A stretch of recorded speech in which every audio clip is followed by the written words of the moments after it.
Good morning to all. Here I Anita आप सबका स्वागत करती हूँ आप सबके अपने channel biology blogs with Anita में। लास्ट की क्लास में हमने डिस्कस किया था पॉलीजेनिक इनहेरिटेंस की, that means many gene control one character. Example हमने देखा था मेलानिन पिगमेंट का, जो कि जिसमें कि मेलानिन पिगमेंट ज़्यादा होता है, डोमिनेंट जीन ज़्यादा होता है, वहाँ मेलानिन पिगमेंट का प्रोडक्शन ज़्यादा होगा उस ह्यूमन बीइंग्स में, उस पर्टिकुलर पर्सन में। तो उसी के अकॉर्डिंग हमने कलर में रेंजेस देखे थे, स्किन कलर के रेंजेस। क्लियर? आज हम डिस्कस करेंगे क्रोमोसोमल थ्योरी ऑफ इनहेरिटेंस। ठीक है, उससे पहले हम थोड़ा सा बैक जाते हैं, मेंडल के बारे में रिवाइव करते हैं कि मेंडल ने अपने एक्सपेरिमेंट कब किया था, किस चीज में किया था। तो let's start with the Mendel work. थोड़ा सा बैकग्राउंड हमें पता होना चाहिए, ऑलरेडी मैंने प्रीवियस क्लासेस में डिस्कस किया है, फिर भी इस क्लास को स्टार्ट करने से पहले उसको थोड़ा सा रिवाइज कर लेते हैं। Let's start with the Mendel work. तो मेंडल का जो वर्क था वो किस में था? स्वीट पी में था। Clear? That is the pisum sativum. इन्होंने 7 इयर्स तक वर्क किया था, दैट इज 1856 से 63 पी प्लांट में। पी में 7 क्रोमोसोम्स होते हैं, 7 पेयर ऑफ क्रोमोसोम्स प्रेजेंट होते हैं। इनका वर्क जो हुआ था पब्लिश, वो आफ्टर 2 इयर्स पब्लिश हुआ था 1865 में। क्लियर?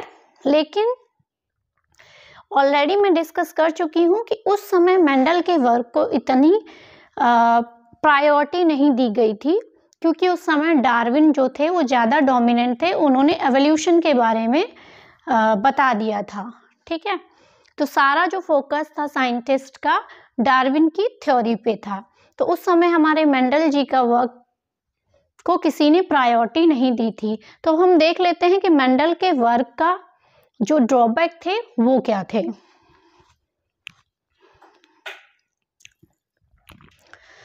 पहला क्या था कि इन्होंने जो वर्क पब्लिश किया था वो एक छोटे वॉल्यूम पे किया था, यानी कि नोन वॉल्यूम, इतना बड़ा वॉल्यूम नहीं था कि उसका पब्लिकेशन या वो चर्चा में आ सके। ठीक है, वाइडली पब्लिश उनका वर्क नहीं था। सेकेंड रीजन क्या था कि उन्होंने मैथमेटिशियन का यूज कर दिया था, मैथमेटिक्स का यूज कर दिया था अपने बायोलॉजी प्रैक्टिकल में। फॉर एग्जाम्पल, अभी मैं बायो पढ़ा रही हूँ, अगर मैं कल को कॉमर्स पढ़ाने लगूँ तो आप लोग बिलीव नहीं करोगे कि मैं कॉमर्स पढ़ा पाऊंगी। ठीक उसी टाइप से जो बायोलॉजी यानी हमारे बायोलॉजिस्ट थे वो भी बिलीव नहीं कर पाए कि जो मेंडल ने मैथमेटिक्स का यूज किया है तो क्या डेटा या एक्सपेरिमेंट है उनका सही होगा या नहीं। तीसरा क्या प्रॉब्लम थी इनका? मेंडल ने जो फैक्टर टर्म लिया था, जिसको आज हम जीन के नाम से जानते हैं, उन्होंने कहा कि फैक्टर क्या है? एक डिस्क्रीट यूनिट है। डिस्क्रीट यूनिट का मतलब क्या होता है? डिस्क्रीट यूनिट का मतलब होता है नॉट शो ब्लेंडिंग।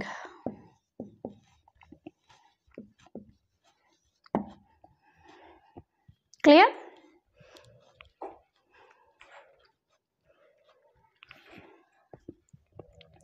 मेंडल का कहने का मतलब था जो हमारा फैक्टर है वो ब्लेंडिंग शो नहीं करता, इंडिपेंडेंट होता है एक दूसरे के।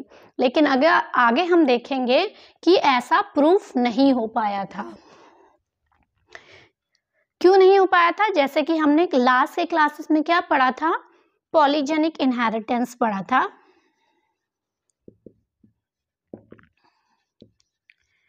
इसमें क्या देखा था हमने? वेरिएशंस देखे थे, है ना, रेंजेस देखी थी, किसी में कम था किसी में ज्यादा था। तो वेरिएशंस ये क्यों हो रहे थे ये मेंडल जी नहीं बता पाए थे। इन्होंने क्या बताया था? सिर्फ इन्होंने ये बताया कि कुछ ऐसा होता है जो वन जनरेशन से अनदर जनरेशन में जाता है। ठीक है, लेकिन कहाँ होता है, कैसा होता है, इसके बारे में मेंडल ने कुछ एक्सप्लेन नहीं किया था। That means Mendel not able to explain the physical presence of factor, कि ये फैक्टर होते कहाँ हैं। उन्होंने कहा कि ऑर्गेनिजम्स में कुछ ना कुछ ऐसा होता है जो कि इन्होंने फैक्टर टर्म दिया था, लेकिन उसका स्ट्रक्चर कैसा होता है, वो कहाँ प्रेजेंट होता है, इसके बारे में मेंडल ने कोई डिस्कशन नहीं किया था। तो ये कुछ रीजन थे जिनके कारण मेंडल की थ्योरी सक्सेसफुल नहीं हो पाई थी।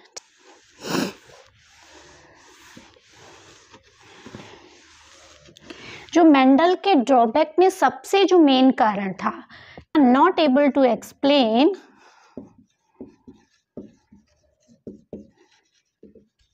Physical presence of chromosomes.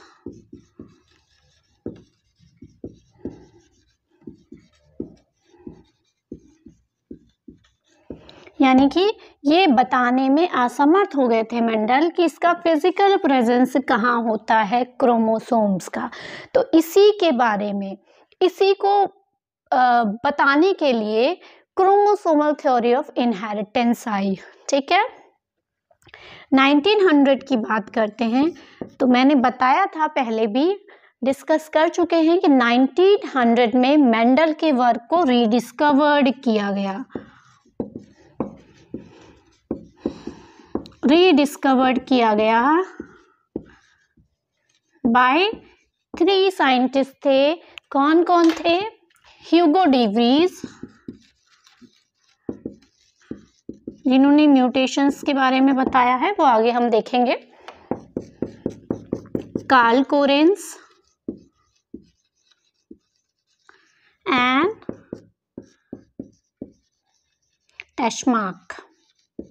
ठीक, ये साइंटिस्ट थे 3। इन्होंने कैसे वर्क किया था? साथ में वर्क नहीं किया था, वर्क इंडिपेंडेंटली।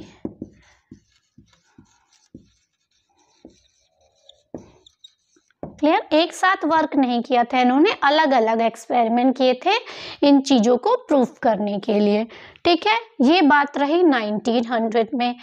1900 में मेंडल के वर्क के डिस्कवर होने के साथ साथ एक चीज और हुई थी, वो हुई थी एडवांसमेंट ऑफ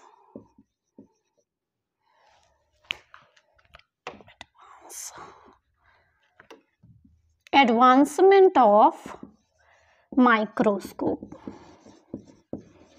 और 1900 में क्या हुआ था? 1900 में साइंटिस्ट ने ऑब्जर्व कर लिया था, scientist observed cell division. Scientist ने सेल में सेल डिवीजन को ऑब्जर्व कर लिया था। इन्होंने देखा कि ड्यूरिंग मियोटिक और मियोसिस में क्या हो रहा है। जो क्रोमोसोम्स देखे उन्होंने, कलर्ड बॉडी देखी न्यूक्लियस के अंदर। क्लियर? उन्होंने देखा कि सेल है, सेल के अंदर न्यूक्लियस है, उसके अंदर एक कलर्ड बॉडी है जिस सेल डिवीजन हो रहा है। ठीक, इसी में जो हमारी क्रोमोसोमल थ्योरी ऑफ इनहेरिटेंस की बात करते हैं, तो ऐसा कहते हैं 1902 में ये दिया था सटन एंड बोवेरी ने। अब हम इसके बारे में आ जाते हैं। Clear?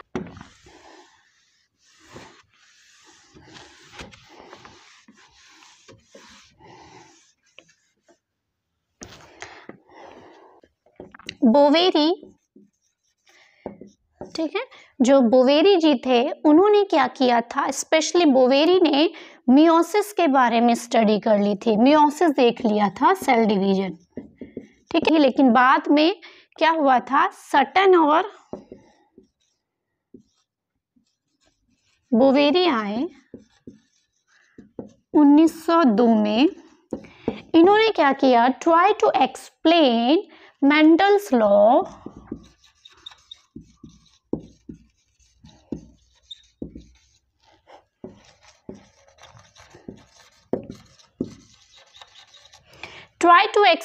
Mendel laws with the help of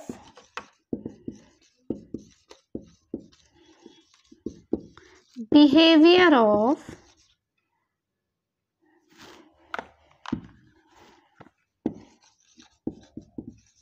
chromosomes।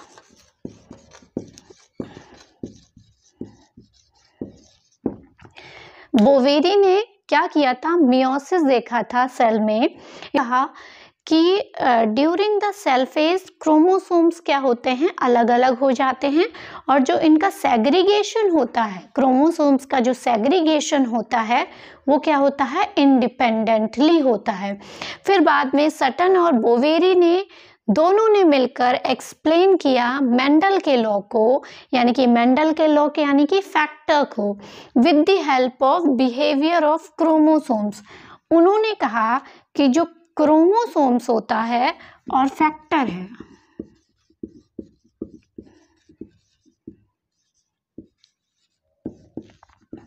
ये क्या है, ये पैरेलल बिहेवियर शो कर रहे हैं।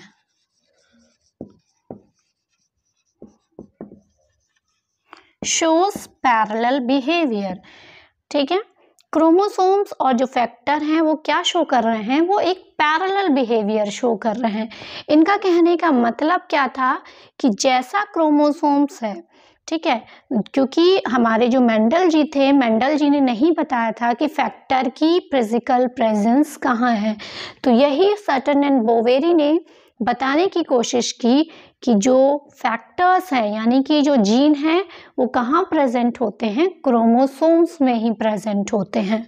क्लियर, क्रोमोसोम्स में ही प्रेजेंट होगा, एक पर्टिकुलर सेगमेंट में प्रेजेंट होता है।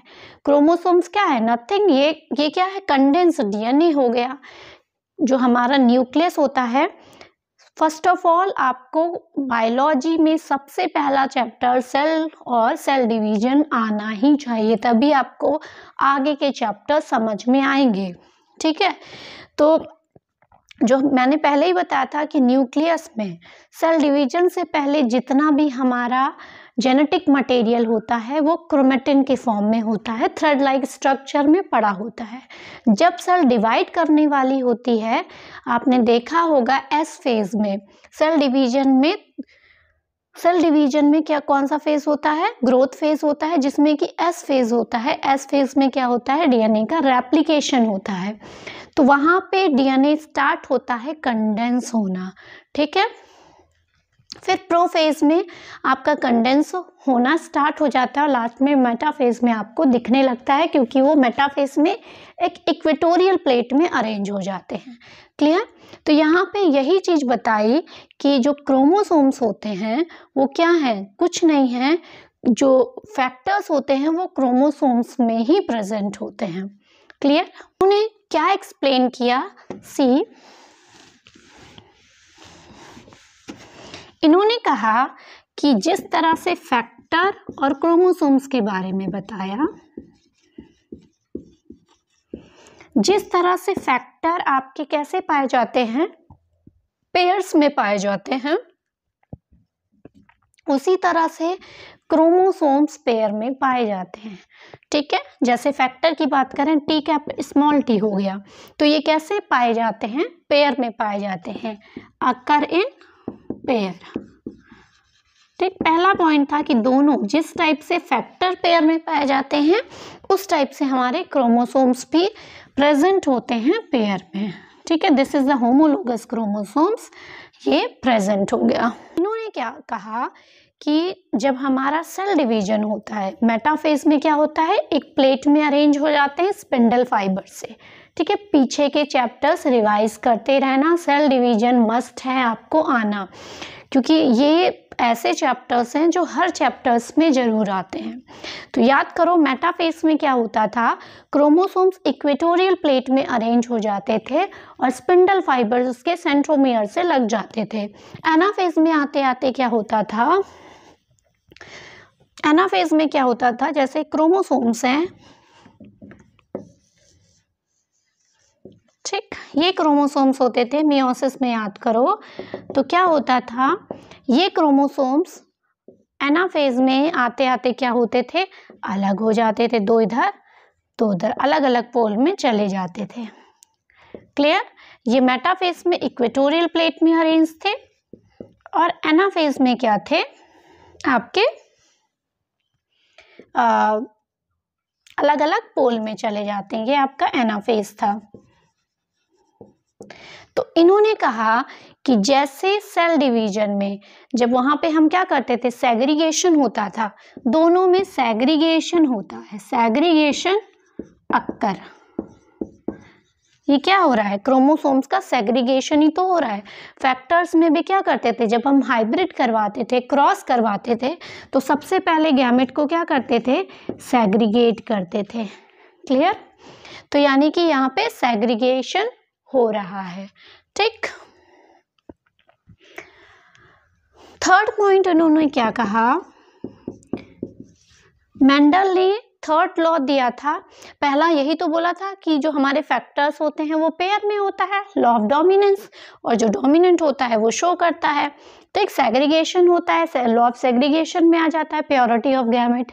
ठीक है, थर्ड क्या दिया था मेंडल ने, जो लॉ दिया था वो दिया था इंडिपेंडेंट असॉर्टमेंट। इन्होंने कहा कि एक फैक्टर दूसरे फैक्टर से टोटली इंडिपेंडेंट होता है। फॉर एग्जाम्पल, याद करो इन्होंने डाई हाइब्रिड क्या दिया था, ये लिया था। ठीक है, डाई हाइब्रिड में इन्होंने राउंड शीट का शेप और शीट का कलर लिया था। तो इन्होंने कहा कि ये जो जीन होते हैं वो अलग अलग होते हैं, इंडिपेंडेंट होते हैं। ठीक, इन्होंने कहा ये आर वाई को इफेक्ट नहीं कर सकता। ठीक है, ये आर इस वाई को इफेक्ट नहीं करेगा सेल डिवीजन के समय। ठीक है, फिर से देख लो, मेंडल के इंडिपेंडेंट असॉर्टमेंट को याद करो, डाई हाइब्रिड क्रॉस को याद करो। उन्होंने कहा कि इस आर का इफेक्ट वाई पर नहीं पड़ता है। ठीक है, अगर हम इस आर और वाई को अलग अलग करेंगे तो शीट का कलर आपका राउंड ही रहेगा। ऐसा नहीं हो सकता उसको रिंकल कर दे, ऐसा नहीं हो सकता। ये एक दूसरे के इंडिपेंडेंट होते हैं, एक दूसरे को ब्लेंड नहीं करते। ठीक है, और क्रोमोसोम्स में भी क्या होता है, क्रोमोसोम्स भी पेयर में होता है ना। होमोलोगस क्रोमोसोम्स जो आपके होते हैं पेयर में होते हैं, और वो भी ड्यूरिंग क्या होता है, ड्यूरिंग सेल डिवीजन। एनाफेज में याद करो अपना पेयर लेके जाता है वो। ठीक है, इंडिपेंडेंट होते हैं, एक दूसरे को इफेक्ट नहीं करते हैं। ठीक, एनाफेज में क्या होता है, होमोलोगस क्रोमोसोम्स था आपका। ठीक, एक एक पोल में चला जाता है, एक एक पोल में चला जाता है, कोई इंडिपेंडेंट होते हैं। लेकिन जो मेंडल ने इंडिपेंडेंट असॉर्टमेंट बात की थी फैक्टर के लिए, वो यहाँ पे रॉन्ग प्रूफ हो गई थी। क्यों? क्योंकि सटन एंड बोवेरी ने बोला क्या बोला कि फैक्टर में या और may not show independent assortment,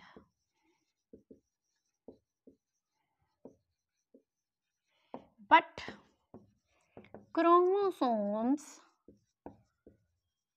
always show independent assortment।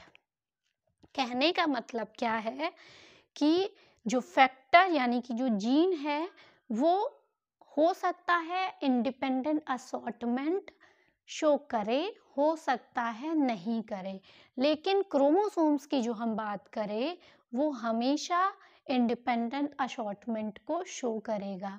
मतलब क्या है इसका, देखो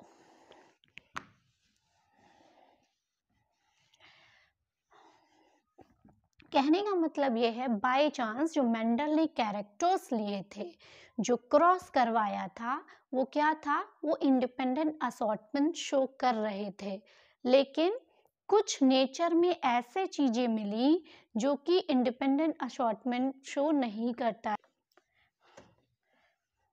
देखो, सटन एंड बोवेरी का कहने का मतलब क्या था, ये क्रोमोसोम्स है।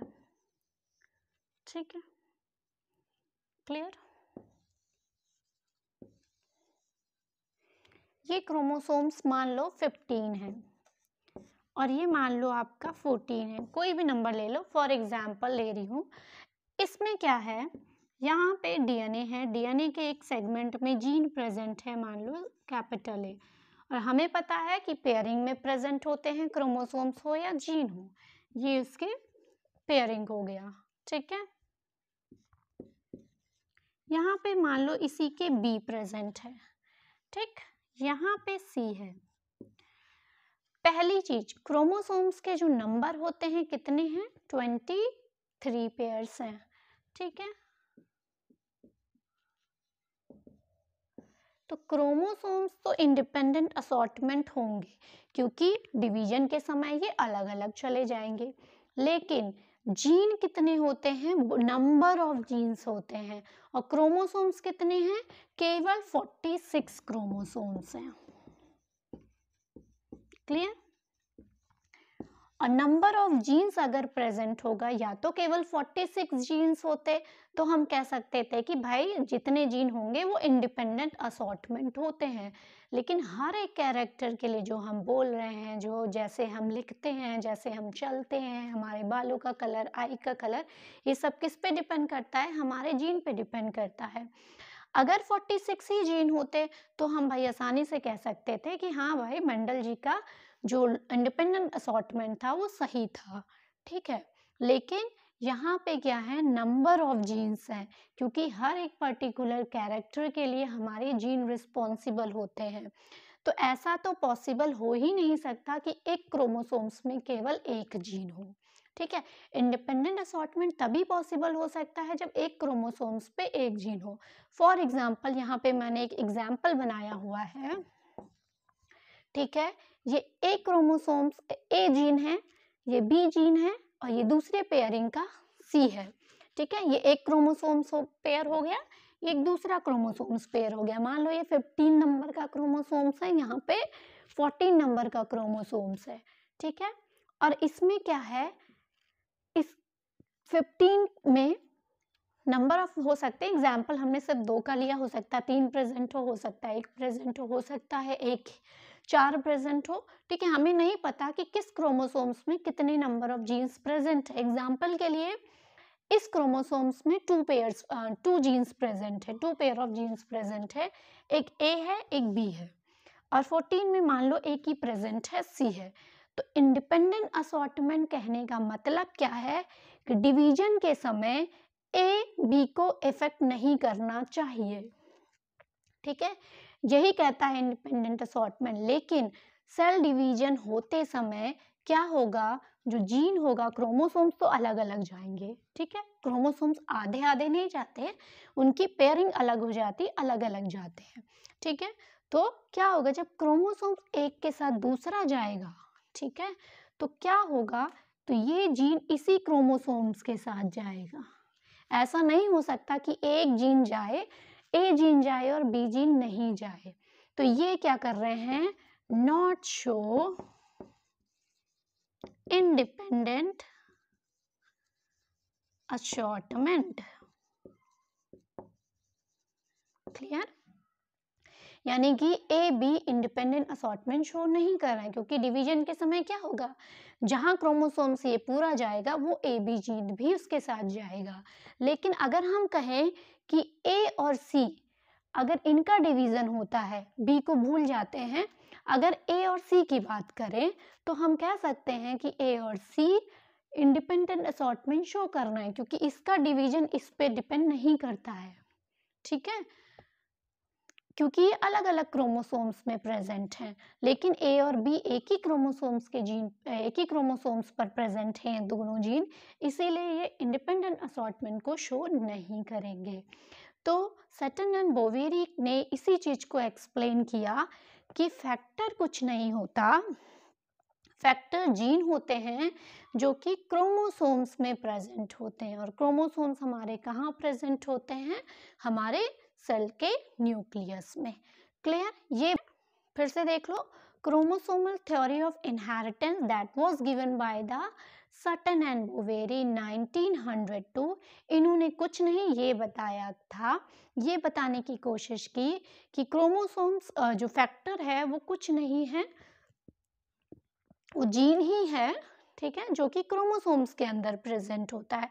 फिजिकल प्रेजेंस को ही मेनली उन्होंने एक्सप्लेन किया कि प्रेजेंस कहाँ होता है, सेल के न्यूक्लियस में क्रोमोसोम्स प्रेजेंट होता है, उसी के अंदर प्रेजेंट होता है। और उन्होंने देखा सेल डिवीजन के दौरान एनाफेज कंडीशन में, ठीक है, एनाफेज में देखा कि ड्यूरिंग सेल डिवीजन क्रोमोसोम्स तो इंडिपेंडेंट असॉर्टमेंट शो करते हैं ऑलवेज, लेकिन जीन, क्योंकि वो हो सकता है एक क्रोमोसोम्स में नंबर ऑफ जीन्स प्रेजेंट हो, तो जो जीन्स एक ही क्रोमोसोम्स में प्रेजेंट होंगे वो इंडिपेंडेंट असॉर्टमेंट शो नहीं करेंगे। अगर जीन अलग अलग क्रोमोसोम्स में हैं तो वो इंडिपेंडेंट असॉर्टमेंट शो करेंगे। बाकी उन्होंने कहा कि फैक्टर्स भी आपके पेयर्स में पाए जाते हैं, क्रोमोसोम्स भी पेयर में पाए जाते हैं, सेग्रीगेशन दोनों में ही होता है डिवीजन के समय, बाकी सब सेम है। तो उन्होंने कहा कुछ नहीं, क्रोमोसोम्स वही है, फैक्टर वही है जो क्रोमोसोम्स के अंदर प्रेजेंट होता है। क्लियर? ये थ्योरी थी सटन एंड बोवेरी की, क्रोमोसोमल थ्योरी ऑफ इनहेरिटेंस। अब इसी को प्रूव करने के लिए एक्सपेरिमेंटल वेरिफिकेशन किया गया, दैट वाज, अगर क्वेश्चन आता है सिंपल कि who has given the theory of chromosomal theory of inheritance, your answer will be the Sutton and Boveri. अगर क्वेश्चन आता है who has proved the experimental verification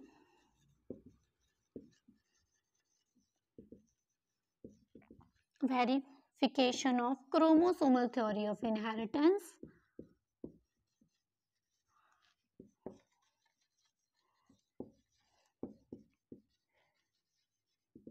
so that was given by the T.H. Morgan. ठीक, Thomas Hunt Morgan, full name इनका क्या है? Thomas Hunt Morgan. किस में experiment किया था इन्होंने? ड्रोसोफिला में किया था। कॉमन नेम क्या है ड्रोसोफिला का? Fruit fly. क्यों किया था? मेंडल ने पी लिया था, इन्होंने ड्रोसोफिला क्यों लिया? तो क्या होता है, साइंटिस्ट ऐसे ऑर्गेनिजम्स को चूज करते हैं अपने एक्सपेरिमेंट करने के लिए जो कि जिसमें कि सैंपल ज़्यादा हो और समय कम लगे। तो जो हमारे टी.एच. मॉर्गन थे, उन्होंने ड्रोसोफिला को इसीलिए यूज़ किया क्योंकि पहले चीज़ तो इसकी जो लाइफ स्पान थी, लाइफ साइकिल थी, वो केवल 2 वीक थी। ठीक है, और क्या रीज़न था कि ये ईजिली आर्टिफिशियल मीडियम में ग्रो किए जा सकते थे। ठीक है, बनाना के ऊपर, यानी कि किसी भी फ्रूट्स के ऊपर आसानी से आर्टिफिशियल मीडियम देके ग्रो किए जाते थे। सिंगल मीटिंग से नंबर ऑफ प्रोजेनी प्रोड्यूस हो रही थी। ठीक है, और क्या रीज़न था? जो ड्रोसोफिला का मेल और फीमेल था वो क्या था? वो आइडेंटिफाइड था क्लियरली, फीमेल बड़ी थी, मेल छोटा था।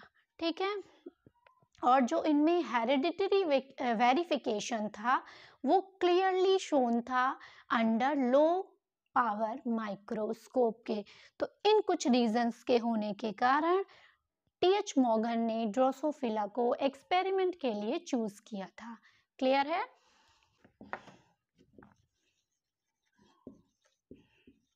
ऑलरेडी बता दिया क्यों लिया था। पहला रीजन था शॉर्ट लाइफ स्पान, कितना है होता है? 2 weeks. Clear? Male and female easily identified। ठीक है, तीसरा क्या रीजन था? easily grown in artificial medium।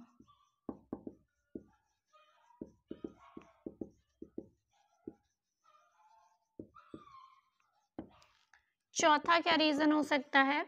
चौथा रीजन था कि सिंगल मीटिंग से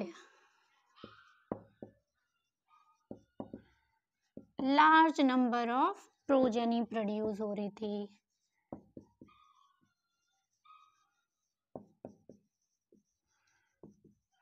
लास्ट क्या था? जो हेरिडिटरी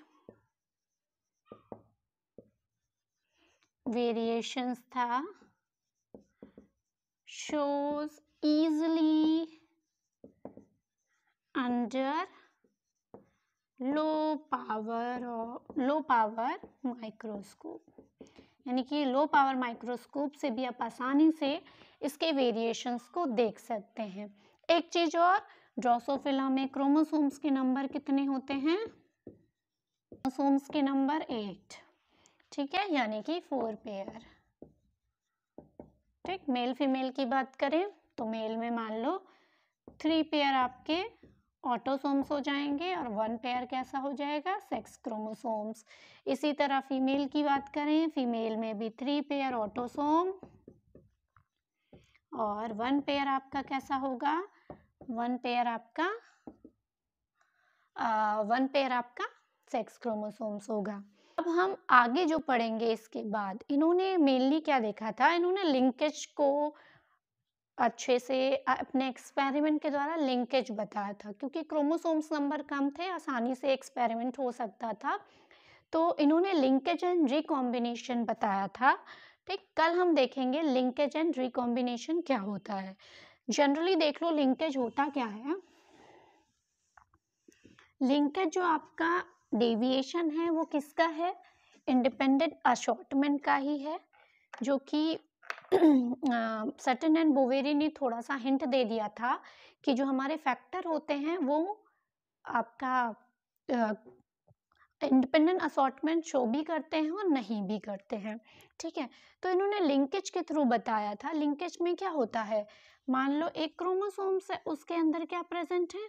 डीएनए प्रेजेंट है, और हो सकता है एक क्रोमोसोम्स में नंबर ऑफ जीन्स प्रेजेंट हो।